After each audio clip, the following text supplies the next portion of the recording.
طبيبي قريب هل سقا jërë ngeen jëf ci teewlu bi mbokk internet yu 5M TV Sénégal ñu daal di wax rek ci naqar ak tiis bi nga xam ni rek am na ci nag direction bu CROUS bu Bambey directeur bu CROUS bu Bambey nag Alioune Sène ak personnel ak ñëpp ñi nga xam ne ñoo nekkee ci communauté université bile ñoom naqar ak tiis kon di yëgle génnum àdduna seen naataango seen xarit seen mag seen rakk di nag monsieur Pape Abdou Ndiaye moom nag chauffeur la ca département bu patrimoine bile ak famem nag ginnaaw kon rek bi mu génnee àdduna ñu koy rek daal di masawu famille bi di leen ko jaal nag ginnaaw kon naqar ak tiis bi nga xam ni nekkee nañu ko di ñaan yàlla suñu borom bi daal di koy xaare aljana moom ginnaaw bi nga xam ne yëgle nañ ni kon dafa daal di génn àdduna moom mi nag di Papa Abdou Ndiaye nekkoon chauffeur ca département bu patrimoine bi foofee nag ci université bu Bambey ginnaaw communiqué maanaam bataaxal bi nga xam ne rek bind nañu ko fësal ko ñu ñaan yàlla suñu borom bi daal di koy jéggal kàddu yi nga xam ni Abdoul Mbaye yëkkati na ko moom mu nekkoon fi nag ilimaanu jëwriñ yi fii ci Sénégal àdduna kon ci talaata gi ginnaaw li ñu fësal ci données yi nga xam ni Fonds monétaire international di FMI def na ko ci situation bi nga xam ni dëkk bi nekkee na ko ci wàllu koom-koom daal di sukkandiku itam ci rapport bi nga xam ni fësal nañu ko ci Cour des comptes moom nag nangul woon benn yoon chiffres yi nga xam ni gouvernement bi génne woon na ko doon wax ni kon àndul ak ñoom ndax la ñu wax dara amu ci bu ñu sukkandikoo ci FMI mi nga xam ni kon mu ni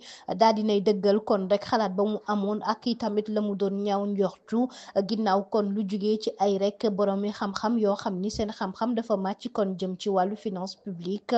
tax na Abdoul Mbaye daal di rek kon dellusiwaat ni yile nag lënt war nañ cee wax bu baax a baax ginnaaw ñi nga xam ni ñoo doon def nag calcul bi ak dañu génne ci ay résultats méngoowul benn yoon mu ni kon ay daan dañu war a teg seen kaw ñooñee nga xam ni ñoo ŋànk mbir mi nag mu ni les procédures jëm ci calcul bi ak loi bi nañu ko tërale àndu ci te itam dañoo war a xool ñi def nag mbuxum yooyee ñu teg leen ay daan ca na mu waree ndax lii nii ñu def nag ñu ni bu ñu ko rek jëlulee def ci ay daan dana indi beneen jéeye wala mu indiwaat nag yu ni mel yu jéggi dayoo moom mi nekkoon fi di moonu jëwriñ daal di dellusiwaat kon ba tey nii dañu war a xoolaat mbir mi saytu ko wàllu fonds public bi nga xam ni luubal nañ ci koppar gu bare mu ni loolee nag ab waraate dëgg la te nemmeeku nañ ni kon ñu bare ci ñi fi nekkoon war nañu askan wi te loolee dañu ko war a topp bu baax a baax ba rek daal di leen xool nag saytu leen ca na mu waree ngir ñu mën a fay li nu mel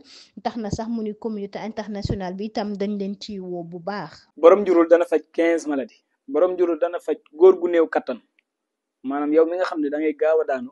di néew kattan garab bi da koy dindi da koy éradiquer ba mu faj ba mu jeex tàkk sa yaram di diis nga amee ndoxam siti hémorroïde ballonnement diabète tension prostate infection bët yi lëndëm ndigg luy metti tànk yu xar yooyu yëpp garab bi da koy dindi même prostate ak infection yooyu yëpp da koy dindi bu dee pommade bi nag day rëyal awra bu dee pommade bi day rëyal awra day dëgëral siditi day yokk awra da koy rëyal day dëgëral siditi pommade bi moom loolu mooy njëriñam képp koo xam ni dafa bëgg ñu seetal ko defal ko ay ñaan dañuy def seet dañuy def listixaar